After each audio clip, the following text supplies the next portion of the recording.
시사말로 미친 게 전사자가 한 4,000명 나오려면은요. 네. 그 한 5배에서 한 7배 정도가 부상자가 나오는 거 아닙니까? 그러면 이게 4만 명이 되는 거거든요. 그러면 우리나라 두세 개 정도의 사단 병력이 없어지는 겁니다. 그게 그러니까. 더 나가면 이 군단 병력이 없어지는 거예요. 그게 군단이잖아요. 예. 예. 그 병력의 손실이 발생할 수 있다는 그걸 예상하고 네. 했다고 한다면 적어도 보통 전투를 치르면 10분의 1 정도가 사상자가 발생한다고 했을 때 50만이 동원되는 군입니다. 저희가 전면전을 하게 되면은 네. 100만에서 110만을 육군을 동원을 하거든요. 그래요? 거의 전쟁을 하려고 생각을 했지 않으면 이런 준비를 할 수 없는 거거든요. 그러면 그게 과연 단순하게 개헌만 생각했을까?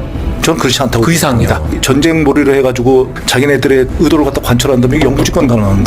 월남전 참전국, 스페인 참전 55명 사망 0명, 타이완 참전 245명 사망 0명, 뉴질랜드 참전 2,460명 사망 39명, 필리핀 참전 6,115명 사망 0명, 호주 참전 37,140명 사망 520명, 태국 참전 37,927명 사망 350명, 한국 참전 34만 6,397명 사망 5,099명, 미국 참전 261만 9,731명 사망 5만 8,193명. 군이 12.3 비상계엄을 앞두고 시체를 담는 종이관 대량 구매를 타진하고 시신을 임시 보관하는 영현백은 3,000개 넘게 실제로 구입한 사실이 확인됐습니다. 골판지를 접어 만든 종이관입니다.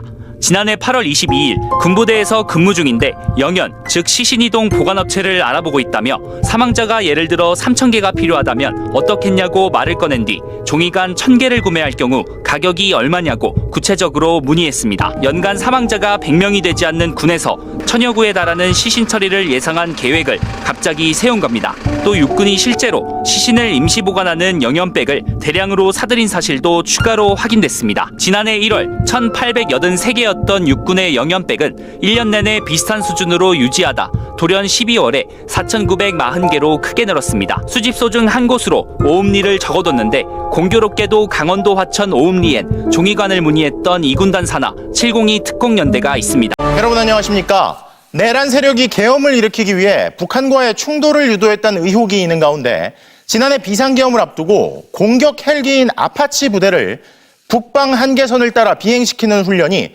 4차례 이뤄졌던 사실이 확인됐습니다. 당시 참여한 군인들은 이렇게까지 자극해도 되나 싶을 정도로 북쪽으로 비행했다. 적의 눈에 띄도록 높게 비행하라는 지시가 내려왔다고 증언했는데요. 적을 타격하라는 교신이 도청 가능한 일반 통신망에서 이뤄졌다는 점도 이상합니다. 첫 소식 김지인 기자의 단독 보도입니다. 지난해 6월 서해 최북단 백령도 인근에서 통합정보작전이란 훈련이 진행됐습니다. 합동참모본부 승인 아래 공격 헬기 아파치 부대와 해병대, 공군 전투기가 동원됐습니다.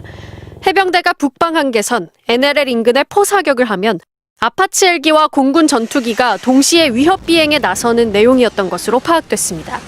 그런데 평소와 훈련 수위가 사뭇 달랐다는 내부 제보를 더불어민주당 추미애 의원실이 확보했습니다. 훈련에 참여한 복수의 아파치 조종사들은 이례적으로 NLL, 북방 한계선을 그대로 따라 비행해 이 정도로 적을 자극하는 게 이상하다 싶을 정도였다. 등산곳 등 북한군 기지에서 불과 2에서 3km 떨어진 곳까지 비행해 북한 어선이 보일 정도였단 겁니다. 더 이상한 건 통신망이었습니다. 훈련 도중 적을 타격하라는 교신이 오고 갔는데 도청을 방지하는 비화 통신이 아닌 북한뿐 아니라 누구도 도청할 수 있는 통신망을 이용했던 겁니다. 아파치가 참여한 통합정보작전은 훈련 장소를 바꿔가며 지난해 6월과 7월, 8월에 이어 비상계엄 직전 11월까지 모두 4차례 진행됐습니다.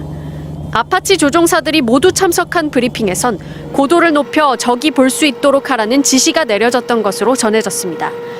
MBC가 확보한 훈련 비행 자료에 따르면 8월 훈련 당시 아파치 헬기들은 군사분계선 바로 아래를 비행했고 11월 훈련 때는 북쪽 방향을 향해 날아가기도 했습니다.